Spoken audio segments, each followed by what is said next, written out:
In 2006, Iran was one of the 4 largest motorcycle markets on Earth. Not top 20. Top 4. Above France, above Italy, above Germany, above every country in Western Europe. In a single year, Iranian riders bought more than 1.5 million motorcycles. 1,500 motorcycles are registered in Tehran alone every single day. Honda operated production facilities there. Yamaha had a technical assistance agreement with an Iranian manufacturer. The 4 Japanese giants, Honda, Yamaha, Suzuki, Kawasaki, all had a presence in a market that was growing so fast that domestic manufacturers could not keep up with demand. By 2018, that same market had collapsed to 100,000 units, a 93% decline in 12 years. The joint ventures were gone. The Japanese brands were gone. The domestic manufacturers, all 245 of them, had been reduced to 35. 85% of Iran's motorcycle industry shut down in a single regulatory year. And right now, in April 2026, with oil at $112 a barrel and gas at $4.09 at American pumps, the forces that destroyed Iranian motorcycle culture are arriving at American shores. This is the story of how Iran built one of the most remarkable motorcycle industries in the world, and how geopolitics, sanctions, and government policy dismantled it in a generation. It is also a warning.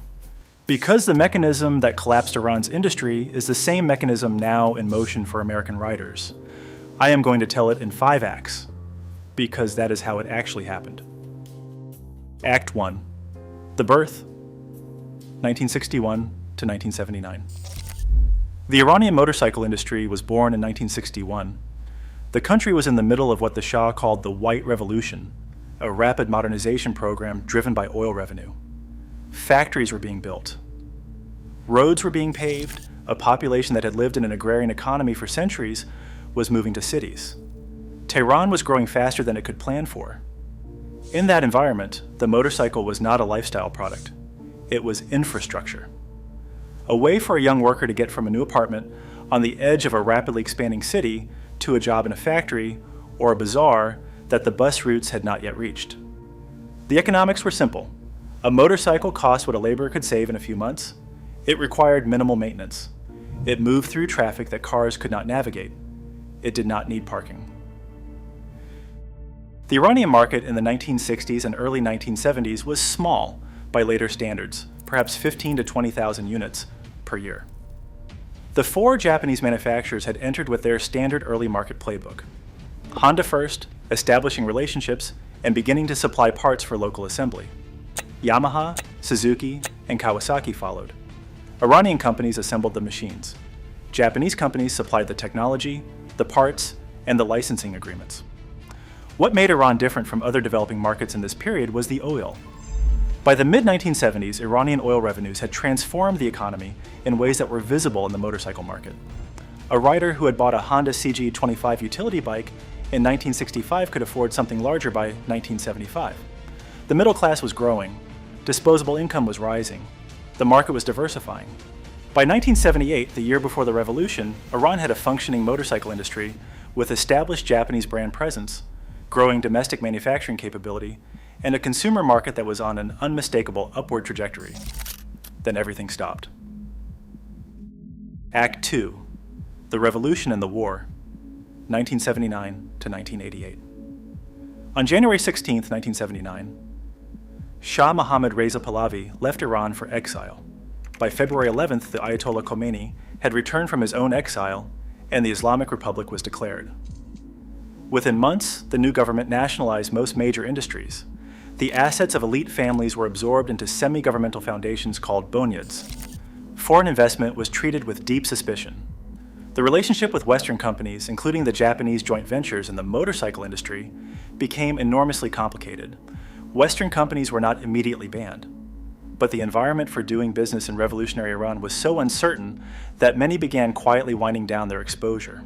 Honda, which had been operating in Iran since 1974 through a partnership with an Iranian company called Tisro, continued but began reducing its profile. The relationship would not formally end until 2008, but the active growth phase of the Japanese-Iranian motorcycle partnership effectively ended in 1979.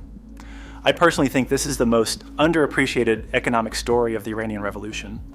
The political narrative dominates the hostage crisis, the relationship with America, the religious transformation of the state, but underneath all of that, something practical was happening to millions of Iranian workers and families who depended on a functioning economy. And in that economy, the motorcycle was a critical piece of daily life infrastructure that suddenly had no clear future. Then on September 22nd, 1980, Iraq invaded Iran. The Iran-Iraq War lasted 8 years. It was one of the most destructive conflicts of the 20th century. By the time it ended in 1988, Iran had sustained what some estimates put at $500 billion in direct and indirect costs. Real per capita income had dropped 45% since the revolution. Urban poverty had doubled. The country's physical infrastructure, roads, factories, ports, was damaged across significant portions of the country. Consumer goods of all kinds were rationed. Essential items were allocated through a system of strict government controls. In this environment, buying a new motorcycle was not a priority. The market essentially froze. The joint ventures that had survived the initial revolutionary period were now operating in an economy that was mobilized entirely around military production. Japan was not going to expand its motorcycle partnerships with a country that was internationally isolated, fighting a major war, and increasingly subject to Western sanctions. What Iran was left with at the end of 1988, when the ceasefire with Iraq was signed, was a motorcycle industry that had survived mostly by continuing to manufacture what was already known. The tooling, the designs, the basic production capacity that the Japanese had helped establish in the 1960s and 1970s, this continued to function imperfectly and at reduced capacity under Iranian management. It was not growth, but it was survival. And for an industry under those conditions, survival was genuinely remarkable. Act 3, the resurrection, 1988 to 2006. The ceasefire with Iraq opened a reconstruction era. President Rafsanjani, who took office in 1989, advocated for economic liberalization and attempted to reverse Iran's international isolation. Infrastructure investment began, consumer goods started moving again, and the motorcycle market, suppressed for nearly a decade, responded. The population dynamic was critical. During the revolutionary period, the Iranian government had actively encouraged large families as a matter of ideology. More Iranians meant more soldiers for the revolution. The population had nearly doubled between 1979 and the late 1980s. By the early 1990s, the post-revolution generation was entering adulthood, looking for work, looking for mobility, and needing transportation that cost what they could actually afford. A motorcycle was the answer, and Iranian manufacturers were ready to supply it. What is remarkable about this period is what Iranian manufacturers had done in the absence of Western partners. They had continued building motorcycles based on the designs and tooling that had been established before the revolution, particularly Honda-derived 125cc single-cylinder engines that were simple, reliable, and could be manufactured with domestic parts. They had developed local supplier networks because they had no choice. They had trained engineers and mechanics because the alternative was having no engineers and mechanics. 40% of domestic parts were being sourced from Iranian suppliers. The market grew through the 1990s steadily. Then in the 2000s, it accelerated into something extraordinary.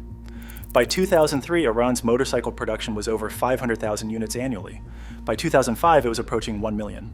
And in 2006, the Iranian motorcycle market crossed 1.5 million units, placing it among the 4 largest motorcycle markets on Earth alongside China, India, and Vietnam. Let me put that in context for an American audience. The United States in the same period was selling approximately 1 million motorcycles per year. Iran, a country with 1/4 of America's GDP, under international sanctions, with no access to Western capital markets, with a currency that had lost enormous value against the dollar, was outselling the United States on motorcycle volume. The reason was not wealth. The reason was necessity. In Iran, a motorcycle was how you worked, how your family moved, how goods were delivered across a city of 14 million people. Tehran had more motorcycles than the entire American state of California. There were an estimated 8 million motorcycles registered in Iran by 2010, with 1,500 new registrations every single day. Honda came back in this period, quietly. A 2001 technical assistance agreement with an Iranian manufacturer called DMI allowed Yamaha brand motorcycles to be produced locally again, specifically the YBX 125cc model. The joint venture infrastructure that had been damaged by the revolution was being cautiously rebuilt. Chinese manufacturers were also entering, recognizing a market that was hungry for affordable two-wheelers and that Western brands were only partially serving. This was Iranian motorcycle culture at its peak. Millions of riders, a functioning domestic manufacturing ecosystem, international brands cautiously re-engaging, a market that had survived revolution, war, and sanctions to become one of the largest on Earth. Then the second collapse began. Act 4, the second collapse, 2007 to 2018. The United Nations Security Council began imposing nuclear-related sanctions on Iran in 2006, the same year the motorcycle market peaked. The timing was not coincidental in a broader sense. Iran's economic success was partly what made it a geopolitical problem for Western governments trying to apply pressure through economic isolation. The sanctions escalated in waves. 2006, 2007, 2008. By 2012, Iran's central bank was cut off from the SWIFT international payment system, effectively disconnecting Iran from the global financial infrastructure that international trade depends on. European banks could no longer issue letters of credit for Iranian companies. Western manufacturers who had been cautiously re-engaging pulled out again. Honda formally ended its Iranian relationship in 2008. Yamaha followed. The joint ventures that had been rebuilt in the Reconstruction era were dismantled again. But the sanctions were only the first blow. The second came from inside Iran itself. Tehran by the mid-2000s had become one of the most polluted cities in the world. Air quality in the Iranian capital was reaching crisis levels. Medical authorities were documenting the health impacts. The government was under enormous pressure to do something visible. Motorcycles were the visible target. Studies showed that a single carburetor-equipped motorcycle produced 15.5 grams of emissions per kilometer, 6 times higher than a Euro 2 car. 5 carburetor motorcycles generated as much particulate matter as an extremely old diesel bus. Tehran had approximately 2.5 million motorcycles, almost all of them carburetor-equipped. The government decided to act. On June 22, 2016, Iran's cabinet approved a proposal to halt the production of carburetor engine motorcycles. The regulation went into effect in September 2016. Manufacturers would need to transition to fuel injection technology to continue producing. What happened next tells you everything about the structure of Iranian motorcycle manufacturing at that point in its history. 85% of domestic manufacturers could not comply, not because the technology was unavailable or theoretically impossible to adopt, but because the sanctions that had been in place for a decade had prevented the technology transfer, the capital investment, and the parts supply chain development that fuel injection manufacturing requires. You cannot transition from carburetor to fuel injection without access to the electronic components, the precision injection systems, and the engineering expertise to integrate them. And Iran, cut off from the global supply chains that provide all of those things, simply did not have what it needed to make the transition quickly. Of the approximately 245 motorcycle manufacturers operating in Iran before the regulation, around 35 remained active after it. The rest, over 200 companies, shut down. Workers lost jobs. Supplier networks collapsed. The domestic manufacturing capacity that had taken 4 decades to build was dismantled in a single regulatory year. The market volume that had been 1.5 million units in 2006 fell to 100,000 units in 2018, a 93% decline, the largest motorcycle market collapse in the history of the industry. Into the vacuum came China. Indian manufacturers tried to fill the gap first. Bajaj and others were importing via CKD, which stands for complete knockdown, meaning the bikes are shipped as component kits and assembled locally to avoid certain tariff structures. But in 2019, new American sanctions targeting Iran's nuclear program specifically hit Indian manufacturers doing business with Iranian companies. Indian banks and logistics companies were not willing to face US secondary sanctions. The Indians pulled out, the Chinese stayed. Because Chinese companies operate under a different calculus with regard to American sanctions, Chinese manufacturers, Haojue, Longxin, Zhongshan, Lifan, moved into the Iranian market and built market share that they have not relinquished. Today, Chinese brands control the majority of the Iranian motorcycle market. The Japanese brands that built the industry in the 1960s are essentially absent. The domestic manufacturers that reached 1.5 million units in 2006 are producing a fraction of that capacity. The market has recovered partially, back to around 600,000 units by 2022 and 2023, but it is a different market from a different set of suppliers than the one that existed 20 years ago. Act 5. The human story, what the numbers don't show. I want to step back from the market data for a moment, because there is a part of this story that the statistics do not capture. Tehran today has somewhere between 12 and 15 million motorcycles in the streets and surrounding areas. That number has not collapsed with the market because the bikes do not disappear when the industry collapses. They keep running.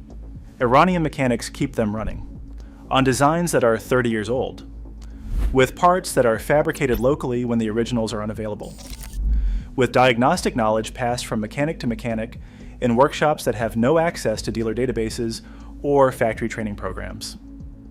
I personally think this is the most remarkable thing about Iranian motorcycle culture. The industry collapsed, the manufacturers shut down, the international brands left, and the riders kept riding because they had no choice. A motorcycle in Tehran is not a hobby. It is how you get to work, it is how you deliver goods, it is how the informal economy of a city of 14 million people actually moves. There is something else in this story that deserves to be said directly. For over 40 years since the 1979 revolution, Iranian women have been effectively prohibited from riding motorcycles in public. Traffic Law Article 20 grants motorcycle licensing authority only to men. There is no explicit written ban on women riding, but the licensing authority has simply never issued licenses to women. The result is the same as a ban, and yet Iranian women ride anyway. A growing movement of female riders has been documenting their rides on social media, forming all-female riding groups, working as delivery riders, riding adventure bikes across Iran's terrain. Behnaz Shafiei became Iran's first professional female road racer, training in secret at night on tracks outside Tehran.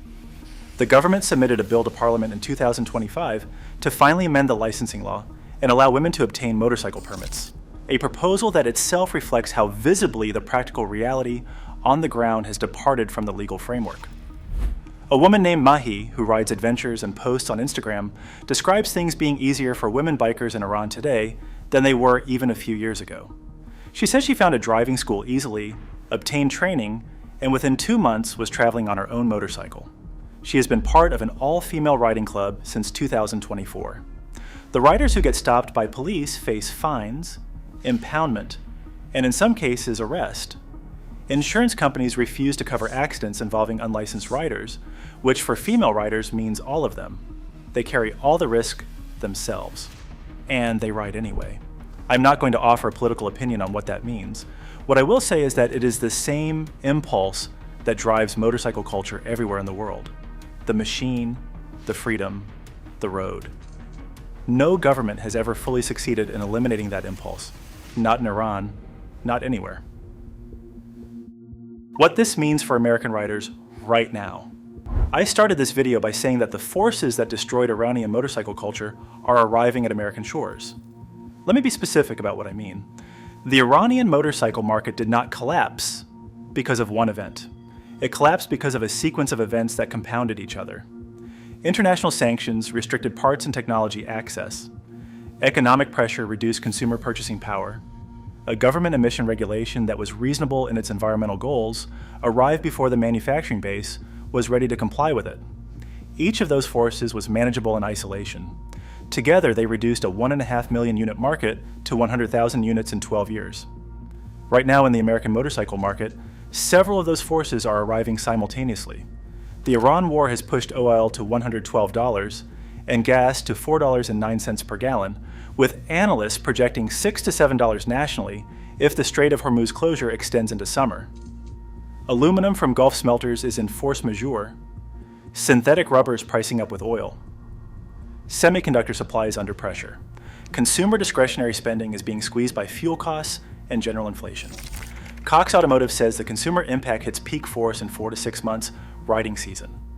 Iran's industry did not see its collapse coming in 2006 when the market was at its peak. The sanctions were escalating, but the market was still growing. The emission regulations were years away. The structural vulnerability was invisible from inside the boom. The American motorcycle market has been in a prolonged slow decline since the 2008 financial crisis. Registrations fell from over 1 million annually to around 400,000. The Iran crisis is arriving into a market that was already structurally weakened before the first shot was fired in February. I am not predicting that American motorcycle culture collapses. The cultural embeddedness of motorcycles in America is different from Iran's utility-driven relationship with bikes, which actually makes American culture in some ways more resilient to economic pressure. Riders who ride for passion are harder to price out than riders who ride out of necessity and can substitute other transportation. But the Iranian story is the clearest real-world example of what geopolitical and economic forces do to a motorcycle market over time. The mechanism is documented, the timeline is available, the outcome is known. The riders who kept their bikes running through all of it were the ones who understood their machines, who had parts inventories, who knew mechanics, who made decisions based on information rather than assumption. That is what this channel tries to give you, the information. What you do with it is your decision. The Ranger is still running.